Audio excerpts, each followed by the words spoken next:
ভাই এবং ভাতিজা, তোমাদের তো খুব গরম লাগতাছে। বাংলাদেশে নাকি খুব গরম পড়ছে। গরমের কারণে তোমরা ঘরে থাকতে পারতাছো না।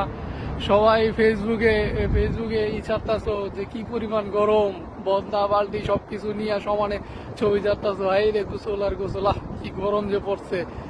এরকমই দাদা, আমাকে এরকম লাগছে। বাপের হোটেলে যখন থাকছি তখন বহুত গরম লাগছে। বাপের হোটেল থেকে এখন বাইরেছি। বাইরে আহেন সৌদি আরব অথবা মিডল ইস্টের কোনো জায়গায়, তাইলে আর গরমের যে আক্ষেপ। এই যে দেখেন চারিদিকে খোলা ময়দান আপনাদের জন্য রেখে দিছে। আসেন, আইসা কামলা দেন। কামলা দেওয়ার পরে দেখবেন যে গরম, জীবন থেকে গরম নামে যে কষ্টটা ছিল ওই কষ্টটা উঠে দেবো। তখন তাড়াতাড়ি ধরে পারবেন যে ফেসবুক থেকে কিভাবে পোস্টটা রিমুভ করা যায়। আল্লাহ, এত এত ঠান্ডার ভিতরে এত সুন্দর পোস্টটা দিছি, আর এখন তো মনে হয় গরম লাগতেছে। তাহলে এখন কি করা উচিত?